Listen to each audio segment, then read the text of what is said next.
Next part हम शुरू करेंगे, वो हुआ modes of reproduction used by the single organisms. So इसमें क्या है, बहुत इजी टॉपिक है। Modes of reproduction used by single organism. पहले एक एक्टिविटी करते हैं, एक्टिविटी 8.1। ये क्या कहती है एक्टिविटी कि हमने 10 ग्राम शुगर लेनी है 100 ग्राम वाटर में, 10 grams of sugar in 100 ml of water, ठीक है, and 20 grams of the solution in a test tube and add a pinch of yeast granules to it. Put a cotton plug on the mouth of the test tube and keep it in a warm place. So 1-2 घंटों के बाद क्या होगा, put a small drop of yeast culture from the test tube on the slide and cover it with a cover slip. Observe the slide under a microscope. तो ये just activities दी हुई हैं। जो अगला टॉपिक करना है वो है मोड्स ऑफ रिप्रोडक्शन। मोड्स की जिस मैंने कि आपको स्टार्टिंग में बताया था, जो मैंने 2 वीडियोस अपलोड कर दी हैं, उसमें मैंने फर्स्ट वीडियो में आपको बताया था कि इस चैप्टर में हम 2 तरह की रिप्रोडक्शन पढ़ेंगे। एक तो होगी ए सेक्शुअल और दूसरी होगी सेक्शुअल। तो अब हम ए सेक्शुअल रिप्रोडक्शन अभी हमने पढ़नी है, ठीक है। तो यहाँ से शुरू करते हैं। Compare and contrast the ways in which yeast grows in the first case and how mould grows in the second. So, however, we have discussed the content in which reproductive process work. Now, let us examine how different organisms actually reproduce. कैसे different organisms reproduce कैसे करते हैं, ठीक है। बातें तो बहुत हो गई, अब एक्चुअल में आते हैं कि क्या होता है, ठीक है। So, the modes by which various organisms reproduce, जो जैसे ऑर्गेनिजम्स रिप्रोड्यूस करते हैं, it depend upon the body design of the organism. वो ऑर्गेनिज्म के डिज़ाइन पे डिपेंड करता है। अमीबा तो आपने सुना ही होगा, ये भी ए सेक्शुअल रिप्रोडक्शन में ही आता है, ये भी आएगा, अमीबा भी आएगा। सो 1 by 1 so A sexual reproduction complete करते हैं इस वीडियो में।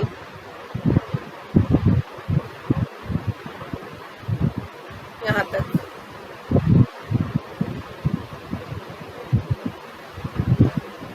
पहले है फिजन। फिजन में क्या होता है, फिजन में कुछ नहीं है कुछ खास।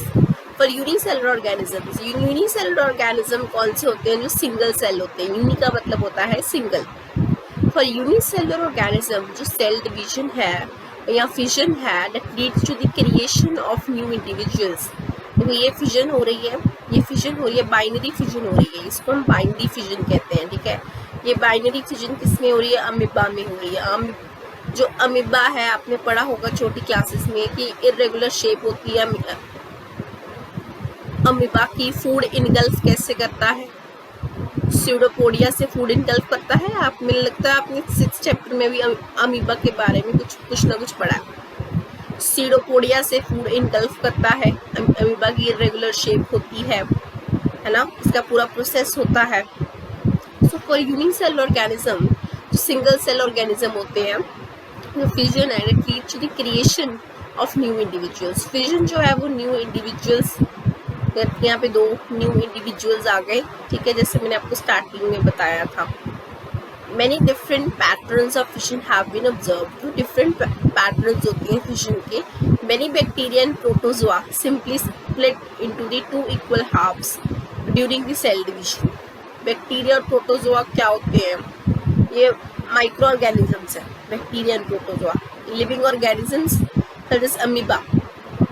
Splitting of 2 cells during division can take place in any plane. ये any plane में splitting इनकी हो जाती है। फिजन का मतलब क्या है, यहाँ पे स्प्लिटिंग। फिजन का मतलब क्या होता है, टूटना, है ना। तो यहाँ पे एक्टिविटीज 8.3 दी हुई है। ऑब्जर्व अ परमानेंट स्लाइड, यहाँ पे टेम्पररी स्लाइड और परमानेंट स्लाइड आपको पता होगा ये, of amoeba under a microscope. ये माइक्रोस्कोप में ले लिया हमने। Similarly observe another permanent slide of amoeba showing, ये देखो एक दिया हुआ है बाइनरी फिजन इन अमीबा और एक दिया हुआ है binary fission in Leishmania. Now however some unicellular organism, कुछ जो यूनिसेलुलर ऑर्गेनिज्म होते हैं, show somewhat more organisation of your bodies, कुछ ऑर्गेनाइजेशन शो करते हैं, सच एज शीन इन लेशीमीनिया। लेशीमीनिया क्या होता है, जो क्या कॉज करता है, काला आजार, which have a wisp-like structure at the one end of the cell, and in such organism, ऐसे ऑर्गेनिज्म के अंदर बाइनरी फ्यूजन जो होता है that occurs at a definite orientation, तो डेफिनेट ओरिएंटेशन पे होता है, पर्टिकुलर जगह पे होता है, रिलेशन टू दी स्ट्रक्चर्स। ये क्या है, मल्टीपल फ्यूजन। एक तो है binary fusion, multiple fusion in plasmodium, ये प्लाज्मोडियम में मल्टीपल फ्यूजन हो रहा है। Another single celled organism such as malarial parasite, जो मलेरियल पैरासाइट है प्लाज्मोडियम। प्लाज्मोडियम में क्या होता है कि मान लो कि एक सेल है, वो डिवाइड कर जाता है डॉटर सेल्स की, एक सेल डॉटर सेल्स की तरह डिवाइड करता है simultaneously bye multiple fusion. Yeast on the other hand can put out small buds that separate and grow further. तो नेक्स्ट ये आपको हमारा था फ्यूजन। फ्यूजन हमने पढ़ा यहाँ पे अमीबा में, लेशीमीना में और प्लाज्मोडियम में, that is the multiple fusion में। अब पढ़ेंगे हम फ्रेगमेंटेशन। फ्रेगमेंट्स का क्या होता है, मान लो कि आपके पास एक लकड़ी है, उसको हमने काटना है तो उसके छोटे छोटे ब्लॉक्स कर देंगे, ठीक है। जब हम छोटे छोटे ब्लॉक्स जब हमने किए तो उन ब्लॉक्स को हम क्या कहेंगे, फ्रेगमेंट्स। इससे क्या कहते हैं हम, फ्रेगमेंटेशन। फ्रेगमेंटेशन का मतलब ये भी एसेक्सुअल रिप्रोडक्शन में आता है। तो इसमें क्या है, यहाँ से शुरू करेंगे, एक्टिविटी आप खुद से करोगे। तो फ्रेगमेंटेशन में क्या होता है कि multi cellular organisms with relatively simple body organisation, उनके पास सिंपल बॉडी ऑर्गेनाइजेशन होती है, simple reproductive methods can still work in spirogyra. Spirogyra for example simply breaks. तो स्पाइरोगैरा में क्या होता है कि simply breaks up into the smaller pieces upon maturation. जो स्पाइरोगैरा होता है वो सिंपली ब्रेक कर देता है स्मॉलर पीसेस। जैसे मैंने आपको फ्रेगमेंट वाली बात बताई कि स्मॉल ब्लॉक्स जैसे आ जाते हैं, फ्रेगमेंट्स फॉर्म हो जाते हैं। जो स्पाइरोगैरा होता है that simply breaks up into smaller pieces upon maturation. So these pieces और fragments grow into new individuals. ये जो pieces होते हैं या और blocks, ये मैं blocks की बात कर रही हूँ, या जो ये इसके दो fragments आएंगे, ये दोबारा जो है grow कर जाते हैं new individuals में.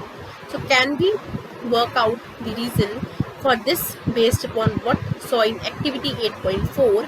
जो activity 8.4 आप खुद से read करोगे, तो this is not true for multi cellular organisms. कह रहे हैं कि मल्टी सेलर ऑर्गेनिजम्स के लिए ये ट्रू नहीं होता। So they can not simply divide cell by cell, ये cell by cell completely divide नहीं कर सकते। The reason is that many multicellular organisms as we have seen are not simply as random collection of cells. जो multicellular cells है, they are not simply as random collection of cells. Specialized cells are organized as tissues. तो जो हमने जैसे पढ़ा है, जो cell बनता है, सेल्स के बाद टिश्यूज बनते हैं, टिश्यूज के बाद ऑर्गन्स बनते हैं, ऑर्गन्स के बाद ऑर्गन सिस्टम बनता है, ऑर्गन सिस्टम के बाद एक पूरा ऑर्गेनिज्म बनता है। सो ये हमने पढ़ा हुआ है क्लासेस में, तो इसमें ज़्यादा एक्सप्लेन करने वाले की ज़रूरत नहीं है मुझे लगता है। Specialized cells are organized as tissues, and tissues are organized into organs which then have to be placed at definite positions in the body. In such a carefully organized situation, cell by cell division would be impractical. तो जो cell by cell जो division है वो impractical होती है। तो multi cellular organisms therefore need not to use more complex ways for reproduction. A basic strategy used in multicellular organism में basic strategy क्या यूज की जाती है, in is that different cell types form, different cell types क्या करते हैं, different cell types जो होते हैं वो डिफरेंट स्पेशलाइज्ड फंक्शंस परफॉर्म करते हैं। Following this general pattern, reproduction in such organisms is also the function of a specific cell type. So how is the reproduction achieved from single cell type if the organism itself consists of many cell types? इसमें इसमें कुछ नहीं है ज़्यादा। कह रहे हैं कि how is reproduction achieve from a single cell type. Single cell type में रिप्रोडक्शन हम कैसे की जाती है। आंसर क्या है इसका, आंसर ये है, answer is that there must be single cell type in organism के अंदर सिंगल सेल टाइप जरूर होना चाहिए जो ग्रोइंग के लिए कैपेबल हो। प्रोलिफरेटिंग का क्या मतलब होता है, पोर्स बनाना, ठीक है। प्रो का मतलब प्लोरिफरेटिंग का मतलब होता है पोर्स बनाना and making their cell types under the right circumstance. Next topic हम क्या करेंगे, पहले हमने क्या फिजन, फिर हमने क्या फ्रेगमेंटेशन, नेक्स्ट टॉपिक हम करेंगे रीजनरेशन। इसकी आपको ज़्यादा नहीं डिटेल में पूछेंगे, इसमें आप पूछ सकते हैं कि ये इसकी डेफिनेशन कर लेना, इसका डायग्राम आ सकता है, ये इम्पॉर्टेंट है, और इसका एग्जाम्पल कर लेना, ठीक है। तो नेक्स्ट टॉपिक है आपका रीजनरेशन। रीजनरेशन में क्या है, many fully differentiated organisms have the ability to give rise to new individual organisms from their body parts। Regeneration का वैसे मतलब क्या होता है, न्यू ऑर्गेनिजम्स बनाना। रीजनरेट में कुछ चीज रीजनरेट करना, ठीक है, कुछ रीजनरेट करना, that is a regeneration. Many fully differentiated organisms have the ability to give rise to new individual organisms from their body parts, and that is if the individual is somehow cut और broken into many pieces. जैसे हमने fragmentation में किया, कोई हमने कोई brick ली है, उसको हमने छोटे छोटे ब्लॉक्स में काट दिया। मान लो कि कोई भी इंडिविजुअल को हमने ब्रोक कर दिया into many pieces, some of these pieces grow into separate individuals, तो वो पीसेस दोबारा इंडिविजुअल्स बन जाएंगे, अब दोबारा सेपरेट इंडिविजुअल्स फॉर्म हो जाएंगे। यहाँ पे एग्जाम्पल दिया हुआ है, ये लर्न कर लेना, like hydra and planaria can cut into the any number of species and each piece grow into a complete organism, so this is called as regeneration। so ये definition आ गई, ये सारा पैराग्राफ important है यहाँ तक। this is known as regeneration, and regeneration कैसे carry out होती है, it is carried out by the specialized cells, and these cells क्या करते हैं, ये प्रोलिफरेट करते हैं। प्रोलिफरेट का मतलब क्या होता है, पोर्स बनाना, ठीक है, पोर्स बनाते हैं and make a large number of cells, and from the mass of cells different cells undergo changes to become various cell types and tissues, and ये जो changes होते हैं takes place in an organized sequence referred to as development। इसे हम development कहते हैं। इसे regeneration in planaria। जैसे एक हुआ जो फ्रेगमेंट बने, जो मैंने आपको बताया, ये जो फ्रेगमेंट्स बनते हैं, फ्रेगमेंट से एक इंडिविजुअल ऑर्गेनिज्म फॉर्म होता है, और फिर इंडिविजुअल ऑर्गेनिज्म जो है न्यू इंडिविजुअल ऑर्गेनिजम्स प्रोड्यूस होते हैं। इसको हम क्या कहते हैं, डेवलपमेंट। तो ये कहाँ पे हो रही है, that is regeneration in planaria. However regeneration is not same as reproduction. यहाँ पे क्वेश्चन आ सकता है कि how regeneration is not same as reproduction, since most of the organism would not normally depend upon being cut up able to reproduce. तो बहुत सारे organisms यहाँ पे, ये इसका आंसर भी साथ में दिया हुआ है, ये इंपॉर्टेंट है। इंपॉर्टेंट क्वेश्चन जो है वो मैं बता रही हूँ साथ के साथ, आप नोट करते जाओ वीडियो को पॉज करते करते। सो जो इसमें कह रहे हैं कि ज़रूरी नहीं है हर कोई ऑर्गेनिज्म फ्रेगमेंट्स में कट होके एक नया ऑर्गेनिज्म बने, ठीक है। तो इसमें तो हो रहा है, क्या पता बाकी सिंगल सेल ऑर्गेनिज्म में ऐसा ना होता हो, ठीक है। यहाँ पे लिखा हुआ है कि since most organisms would not normally depend, जो मोस्ट ऑर्गेनिज्म है वो डिपेंड नहीं करती कि हमेशा on being cut up to be able to reproduce, कि वो कट करके फिर एक ऑर्गेनिज्म बनाएंगे। ये जरूरी नहीं है कि ऐसा प्रोसेस जो है हर सिंगल सेल ऑर्गेनिज्म में होगा, ठीक है। सो नेक्स्ट करेंगे हम बडिंग। बडिंग क्या होती है, budding so organism such as hydra, किसमें होता है, हाइड्रा में। इसका एग्जाम्पल लर्न कर लो। Hydra use regenerative cells for reproduction. क्या यूज करती है, ये रीजनरेटिव सेल्स यूज करती है रिप्रोडक्शन के लिए in process of budding. And in hydra में क्या होता है, इन हाइड्रा बड डेवलप्स, इसमें एक बड है। बडिंग का मतलब बड, जैसे हमने कहा इसका हर जो हम एसेक्सुअल रिप्रोडक्शन कर रहे हैं, इसका मतलब इसके नाम से निकल जाता है। जैसे फिजन का मतलब होता है ब्रेक डाउन, तोड़ना।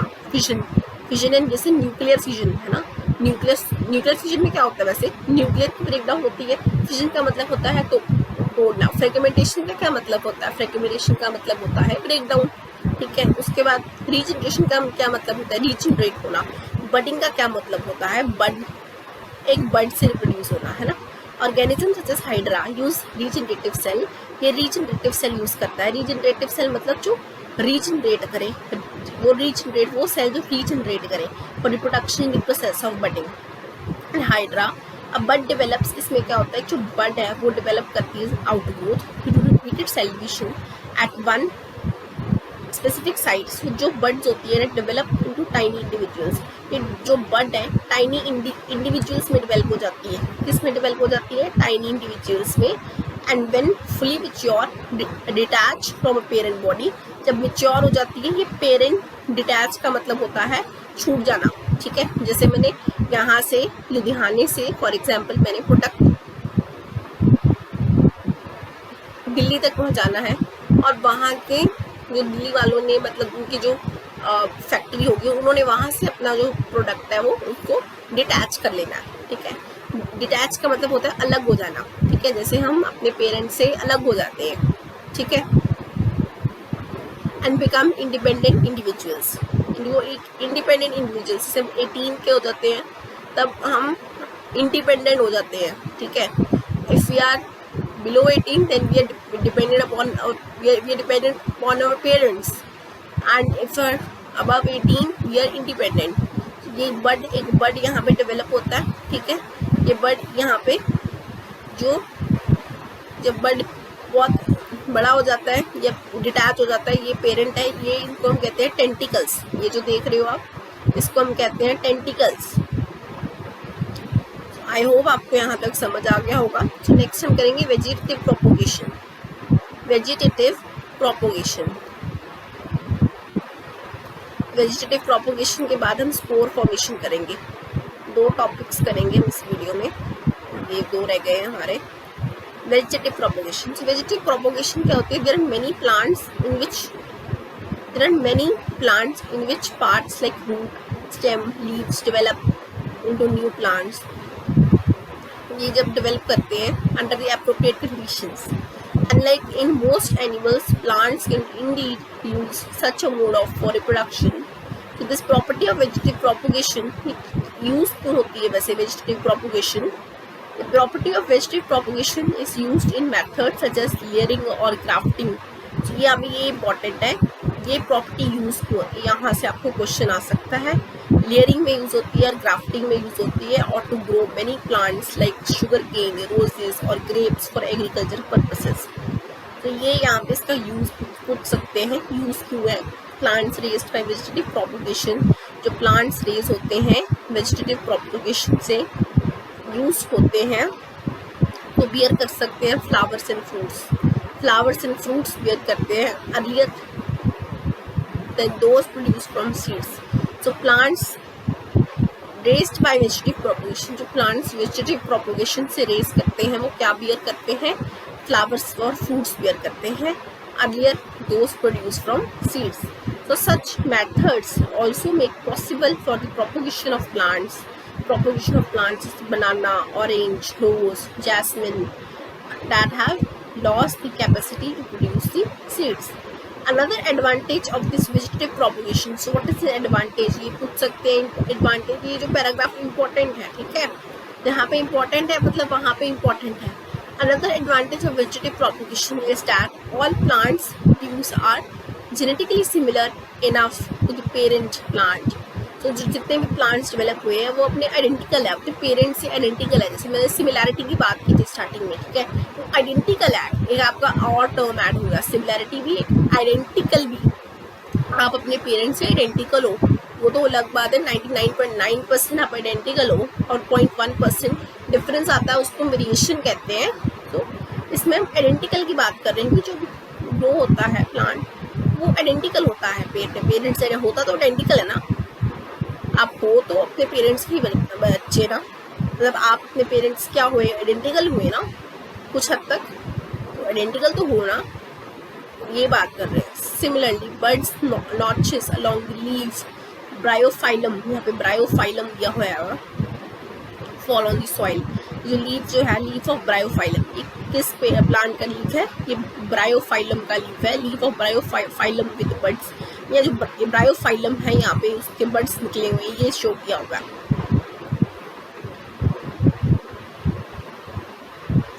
नेक्स्ट है टिश्यू कल्चर। टिश्यू कल्चर में आपको ज़्यादा जानने की ज़रूरत नहीं है। टिश्यू कल्चर के वैसे में इसका कोई क्वेश्चन नहीं आएगा, फिर भी हम रीड कर लेते हैं।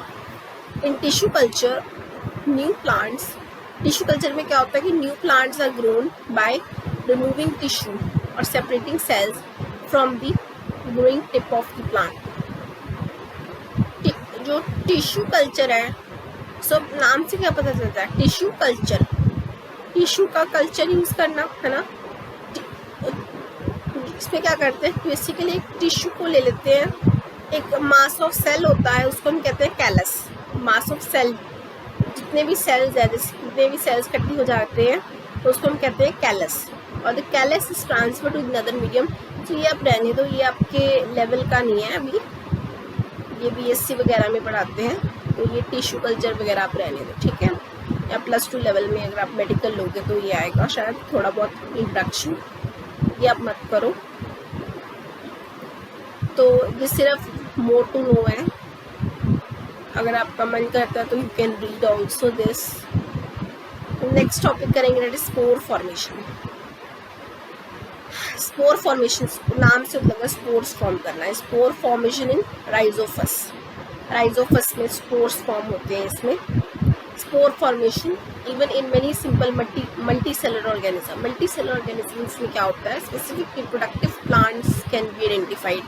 कुछ स्पेसिफिक रिप्रोडक्टिव प्लांट्स हैं वो आइडेंटिफाइड हो सकती हैं, जो इसमें जो बेसिकली ये थ्रेड लाइक स्ट्रक्चर्स होते हैं, डेवलप ऑन अ बीड। ये थ्रेड लाइक स्ट्रक्चर्स डेवलप हो जाते हैं बीड के ऊपर, ठीक है। तो थ्रेड लाइक स्ट्रक्चर्स डेवलप हो जाते हैं above are be called as hyphae. इसको हम क्या कहते हैं, हाइफे, हाइफे कहते हैं, ठीक है। तो हाइफे का नाम जो इसमें स्पोर लाइक फॉर्मेशन है, इसमें क्या होता है, थ्रेड लाइक स्ट्रक्चर्स होते हैं, डेवलप हो जाते हैं, उनको हम हाइफे कहते हैं। On the bead bold, on the bead hole which is known as rhizopus there। so नाम लर्न करना इतना डिफिकल्ट नहीं है, पहले rhizopus ऐसे लर्न करते हैं, ठीक है। They are not reproductive plants, ये बेसिकली रिप्रोडक्टिव प्लांट्स नहीं होते। On the other hand the bulb on a stick, जो बेसिकली मान लो अगर ये छोटा सा बल्ब बना हुआ है, ये स्टिक है, ठीक है। Structures involve in production, basically जो ये स्ट्रक्चर्स है बल्ब ऑन अ स्टिक, जैसे आपको लग रहा हुआ है कि एक छोटा सा बल्ब है, ये स्टिक है, बेसिकली जो स्ट्रक्चर्स है जहाँ मैंने एरो रखा हुआ है, ये इन्वॉल्व होते हैं रिप्रोडक्शन प्रोसेस के लिए, ठीक है। And the bulbs on a sporangia which contain cells और स्पोर्स, ये जो बेसिकली स्पोर्स कंटेन करते हैं। स्पोरेंजिया जो छोटे छोटे बल्ब्स है, बेसिकली इनका रोल होता है रिप्रोडक्शन में, ना कि इन स्टिक्स का, ठीक है। And the spores are covered with thick walls, spores जो होती हैं इनकी बहुत ही थिक वॉल्स होती हैं, वो उनको प्रोटेक्ट करती हैं, protect them until they become into contact with another moist surface and can begin to grow, ताकि वो इन्फेक्ट ना हो जाएं, उनको प्रोटेक्ट करती हैं। एक थिक, इनके पास स्पोर्स के पास एक थिक क्या होती है, कवरिंग होती है, ठीक है। तो नेक्स्ट इसमें all modes of reproduction that we have discussed so far allow us new generations to be created from a single individual, and इसको हम कहते हैं, this is known as asexual reproduction, asexual reproduction, ठीक है। तो हम इतना ही करेंगे। so next video में will complete our sexual reproduction, so I hope अब समझ आ गया हो। तो प्लीज़ लाइक माई वीडियो, कुछ नहीं समझ आता तो please it's a humble request, comment on my video, any comment please related to subject